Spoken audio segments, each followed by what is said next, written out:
Et si dans cette vidéo on se faisait un peu peur, pour changer? Les amis, j'espère que vous vous portez bien, j'espère que tout va bien pour vous. Si ça va pas, bah vous inquiétez pas, ça va aller. Si ça va, bah je suis là pour vous plomber le moral avec des petites histoires d'horreur. Bon, je crois que je peux faire un peu plus vendeur quand même pour la vidéo. Les amis, dans cette vidéo, on va voir des légendes urbaines. Ce sont des histoires qui ont un peu traversé le temps, qui ont peut-être été un peu modifiées au fur et à mesure du temps, mais qui apparemment se serait vraiment passé. Donc est-ce que c'est vrai, est-ce que c'est faux, ça on ne sait pas. Peut-être que au début il y avait un petit truc qui était vrai, puis les gens ont commencé à faire un peu des micmacs avec l'histoire, et du coup c'est devenu du grand n'importe quoi. On va voir ça ensemble. J'ai sélectionné des histoires qui moi m'ont personnellement intéressé, j'espère qu'elles vous intéresseront aussi et qu'elles vous feront un peu cogiter cette nuit. Donc si la vidéo vous plaît, n'hésitez pas à liker la vidéo, n'hésitez pas également à vous abonner à la chaîne. C'est possible que vous entendiez de temps en temps des sons de travaux, c'est normal, il y en a en bas de chez moi, c'est pas mes amis de tournage. Donc les amis, si la vidéo vous plaît, n'hésitez pas à liker la vidéo, n'hésitez pas également à vous abonner à la chaîne. Mais en tout cas, nous on est parti pour se plonger dans ces histoires d'horreur qui vont nous mettre des petits frissons sur la peau.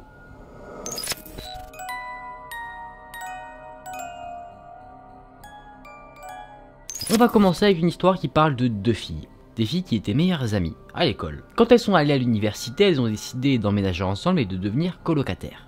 Une nuit, alors qu'elles restaient éveillées un peu tard, non pas qu'elles faisaient une grosse soirée, mais en fait elles révisaient pour un examen qui avait lieu le lendemain matin, donc révision de dernière minute. Une des deux filles était relativement paresseuse. Donc à un moment donné, elle s'est dit, Nikoumouk, les études, je vais me coucher. L'autre fille, par contre, elle, c'était une travailleuse acharnée. Donc elle se disait, moi je m'en fous si je dois faire une nuit blanche, mais je vais réviser. Pendant la nuit, la jeune fille qui révisait s'est rappelée d'une chose. Elle s'est rappelée qu'elle avait oublié un de ses bouquins dont elle avait besoin, mais que ce bouquin il était dans sa chambre. Et dans sa chambre il y avait également sa colocataire, donc ça veut dire que si elle va dans la chambre, elle va peut-être la réveiller. Du coup elle se dit ok, je vais aller les chercher dans la chambre, mais je ne vais pas allumer la lumière. Elle s'infiltre donc silencieusement dans la chambre, elle n'allume pas la lumière, à pas de loup, elle cherche son bouquin. Elle entend une forte respiration qui semble venir de sa colocataire, du coup elle chuchote son nom. Elle lui demande si elle est réveillée, sauf qu'elle n'a aucune réponse. Et là, la jeune fille qui cherche son livre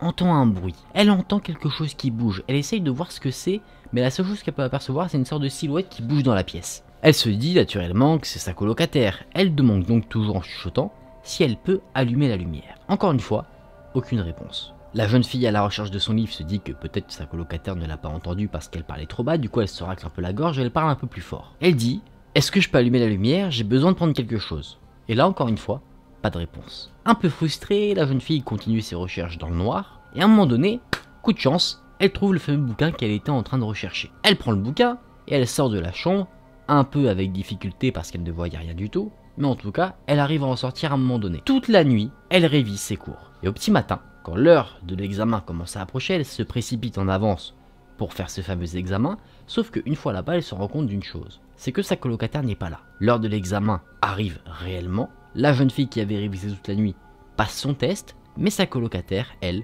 ne s'est pas présentée à cet examen. Elle se dit que c'est fort étrange parce que bien que cette colocataire était paresseuse, elle n'aurait pas manqué l'examen. Du coup, elle se dit peut-être qu'il y a un problème. Donc une fois l'examen terminé, elle se précipite en courant pour rentrer chez elle et demander à sa colocataire ce qui s'est passé. Elle toque à la porte de la chambre, mais comme pendant la nuit, elle ne reçoit aucune réponse. La jeune fille commence à devenir quelque peu anxieuse. Elle ouvre la porte, les volets étaient fermés donc il faisait totalement noir, elle allume la lumière, et là, elle tombe devant un spectacle d'horreur. Elle voit sa colocataire, sans vie, dans son lit, qui gît dans une mare de sang. Elle avait de nombreuses plaies sur le corps, d'où le sang coulait, ce qui donnait la conclusion qu'elle avait été sauvagement assassinée. La jeune fille qui a découvert ce spectacle, totalement horrifiée, se retourne, et là, elle voit un autre spectacle qui va l'angoisser au plus haut point. Sur le mur, derrière elle, il y avait marqué quelque chose en lettres de sang. Il y avait marqué « N'es-tu pas heureuse de ne pas avoir allumé la lumière ?» C'est là que cette légende urbaine s'arrête. Conclusion. Est-ce que la colocataire assassinée a été assassinée par un homme ou une femme faite de chair et de sang ou par quelque chose de paranormal? Ça, on ne le sait pas et c'est tout le mystère de cette histoire. Est-ce que vous avez envisagé que l'histoire allait se terminer ainsi? Moi personnellement, je le sentais un peu venir parce que bon, tu te dis, la jeune fille qui répond pas dans son lit, bon, c'est sûrement qu'elle était morte quoi. On passe à la légende urbaine suivante.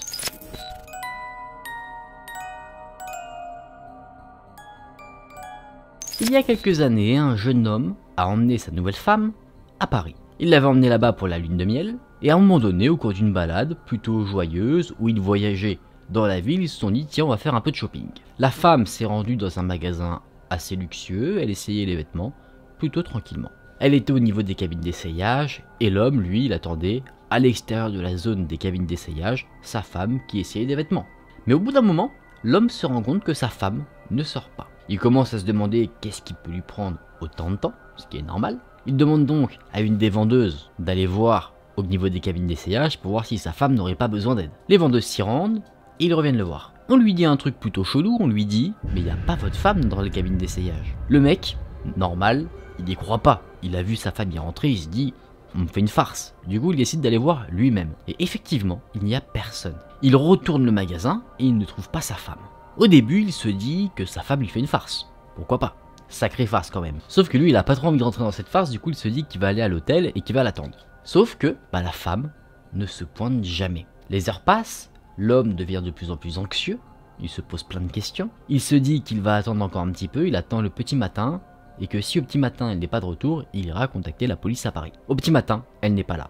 Et dans les 48 heures qui ont suivi, toute la police de Paris était à la recherche de cette femme disparue, qui était de nationalité américaine. On a passé sa description à la radio, à la télévision, on a vraiment maximisé toutes les chances de la retrouver. C'était une femme américaine plutôt grande, âgée de 24 ans, qui avait une tache d'essence sur la joue gauche, et du coup, tout le monde dans la ville de Paris ouvrait un peu les yeux pour voir s'il n'arrivait pas à retrouver cette femme. Sauf que, aucun signe d'elle. C'était comme si elle était rentrée dans les cabines d'essayage de ce fameux magasin, et que d'un coup, pouf, elle a disparu. La police a mis tous les moyens en œuvre, mais au bout de 3 semaines, ils ont abandonné les recherches. C'est là qu'une pensée plutôt triste traverse la tête du mari, il se dit, peut-être que ma femme a eu des regrets par rapport au mariage et qu'elle a décidé de prendre la fuite. 6 mois passent et toujours aucun signe de cette femme. Le mari, toujours dans l'espoir de retrouver cette femme, était resté sur Paris, mais là, au bout de ces 6 mois, il se dit qu'il va rentrer aux États-Unis. Les mois passent, même des années passent, l'homme a abandonné l'idée de revoir un jour cette femme, et naturellement, il a été grandement déprimé. Tellement déprimé qu'il a perdu son emploi, il n'arrivait pas à s'en sortir dans sa vie, du coup il a commencé à voyager, de ville en ville, de pays en pays, pour essayer un peu de se changer les idées, de trouver sa place dans ce nouveau monde qui lui était tombé dessus. 2 ans après la disparition de sa femme à Paris, il est aux Philippines.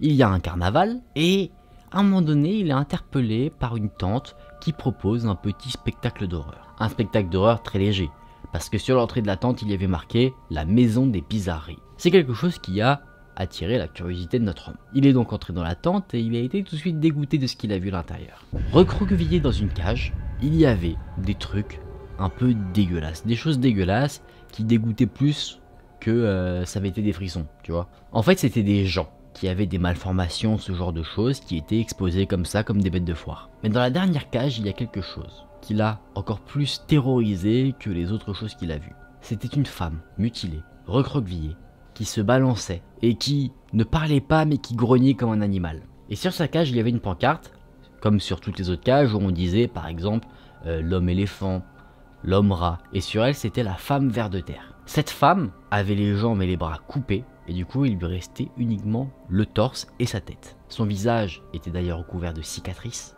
mais c'était pas des cicatrices naturelles, c'était des cicatrices comme des cicatrices d'opérations chirurgicales ratées. Sa bouche avait été cousue, ce qui l'empêchait de parler, d'où le fait qu'elle faisait des sortes de grognements. Et à un moment donné, elle a levé ses yeux larmoyants vers l'homme qui la regardait. L'homme, tout de suite, a vu son angoisse augmenter, parce qu'il a reconnu quelque chose sur cette femme. Ce qu'il a reconnu, c'était la tache de naissance qu'elle avait sur la joue gauche. Cette femme, c'était son épouse qu'il n'avait plus jamais revue. C'est là que cette légende urbaine s'arrête. Bon, concrètement, qu'est-ce qui s'est passé ?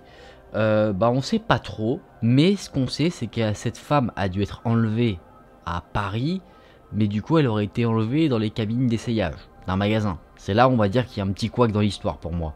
Sauf si, théorie, on va dire théorie d'un film genre à la Taken ou un truc comme ça. Il y avait une sortie de secours au niveau des cabines d'essayage, il y avait les gens qui l'ont enlevée quand elle est rentrée dans les cabines pour essayer ses vêtements, ils l'ont enlevée, ils sont sortis par la sortie de secours et après ils se sont cassés. Pour moi c'est la seule explication plausible que je vois.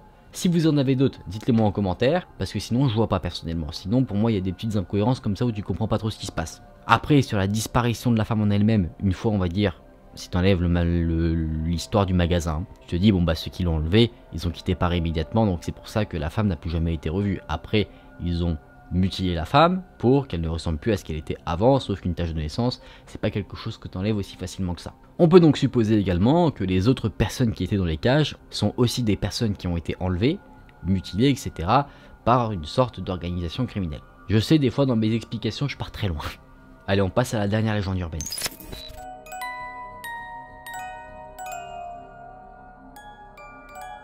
Dans cette légende-là, je vais vous parler d'une légende urbaine anglaise, et plus précisément londonienne. C'est la légende de Jack Talon-Ressort. Ce sont des rumeurs qui se sont lancées à Londres dans les années 1830 concernant un certain Jack Talon-Ressort. Des femmes se sont plaintes disant qu'elles avaient été attaquées par quelque chose d'hideux, une sorte de créature qui sortait de l'ombre, qui avait des flammes qui sortaient de sa bouche, et en fait il leur sautait dessus et il les griffait avec des griffes qu'il avait, et après les avoir griffés, il redisparaissait dans l'ombre. Apparemment, il attaquerait les gens que la nuit.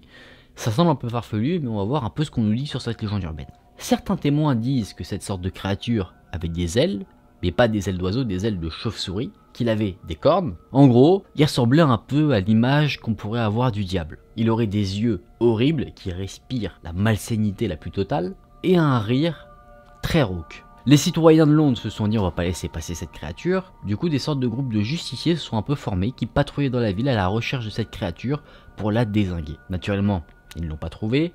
Et la police, eux, ils prenaient pas forcément trop au sérieux les plaintes par rapport à une sorte de créature décrite comme ça, quoi. Une nuit, en février 1838, une jeune femme nommée Jane Haslop passait une petite soirée tranquille chez elle avec sa famille quand à un moment donné, elle a entendu quelqu'un toquer à sa porte. Mais pas toquer gentiment, quelqu'un qui toquait très violemment, comme si on allait lui faire une perquisition. Quand elle a ouvert la porte, Jane a vu un homme grand se tenir dans l'ombre, non loin de son portail, et vu qu'il y avait un peu de brouillard, elle n'a pas réussi à discerner clairement son visage. L'homme qui avait toqué à la porte lui a parlé.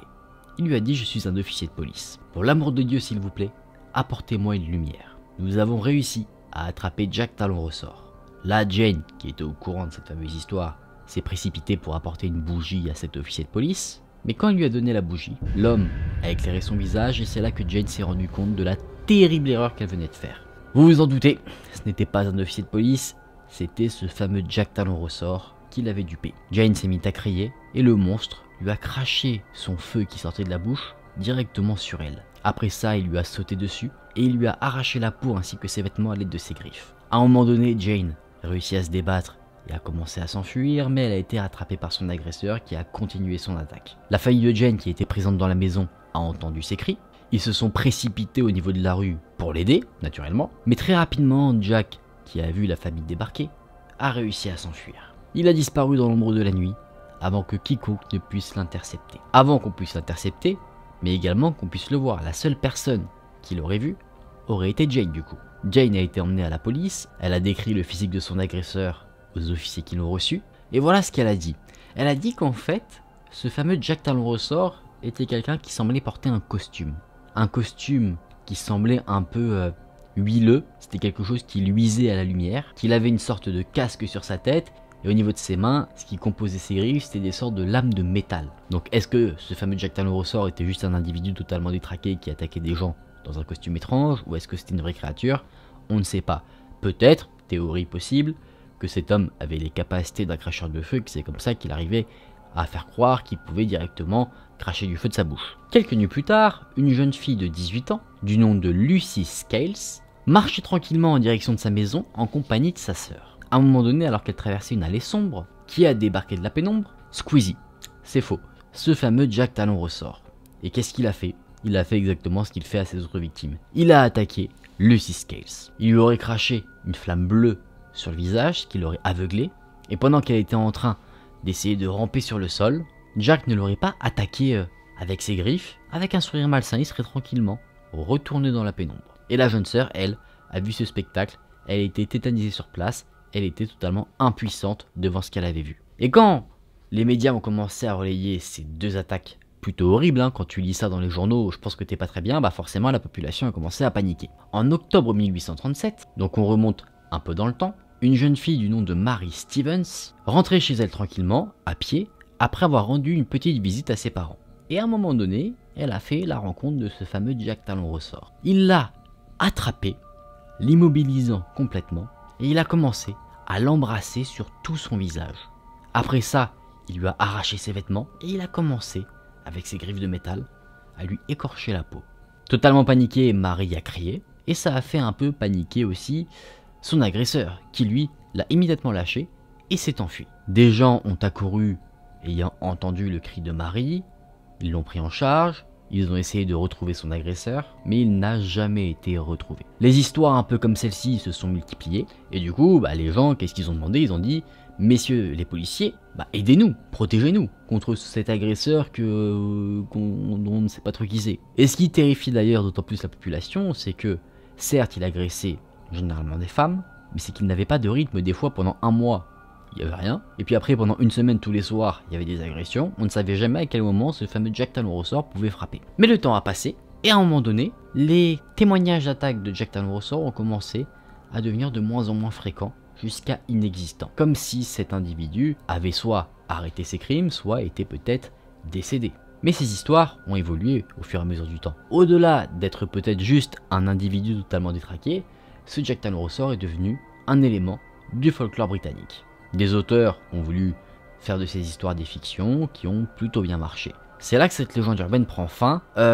Alors, moi, ma théorie, ce serait du coup, bon je l'ai déjà dit, c'est que ce serait un détraqué qui mettait un costume un peu particulier pour agresser des gens. Il me fait penser, alors, bon là, est-ce que c'est une coïncidence? Je ne sais pas, mais il me fait penser à Jack l'Éventreur, parce que Jack l'Éventreur, c'est un peu le même délire où il tuait des gens. Jack Talon Ressort, lui, il ne tuait pas, mais Jack l'Éventreur, lui, il en tuait. Tu ne savais pas qui c'était, à un moment donné, pouf, ses crimes se sont arrêtés comme ça, net. Jack Talon Ressort, c'est un peu le même délire. Donc est-ce que, à l'image de Jack l'Éventreur, c'était quelqu'un? Et à un moment donné, peut-être que la personne a vieilli, peut-être que la personne a eu un accident qui a causé sa mort, peut-être une maladie ou quelque chose comme ça qui a fait que sa série d'agressions s'est arrêtée. Ça, on ne le sait pas, et c'est quelque chose de très mystérieux. On ne sait pas qui c'était. Est-ce que c'était quelque chose de paranormal? J'ai du mal à y croire. J'ai plutôt tendance à penser qu'on avait affaire juste un fou. N'hésitez pas à me dire ce que vous en pensez dans les commentaires. Nous on en a fini pour ces légendes urbaines. C'était pas les plus frissonnantes, mais je les ai quand même trouvées super intéressantes. Je vous propose qu'on en débriefe tranquillement dans une ambiance beaucoup plus chill.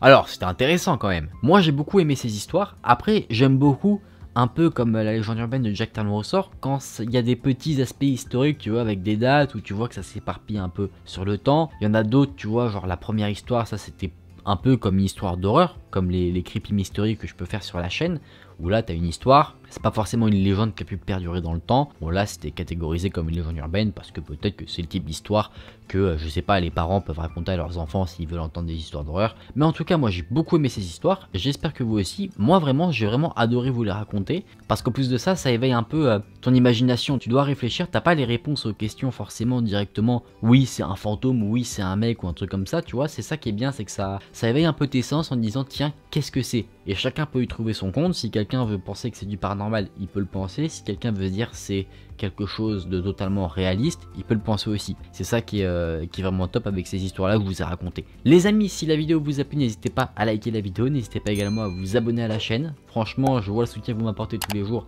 ça fait toujours aussi chaud au cœur. Merci encore d'avoir regardé la vidéo. Prenez soin de vous, c'était Aiken, on se dit à très vite. Salut!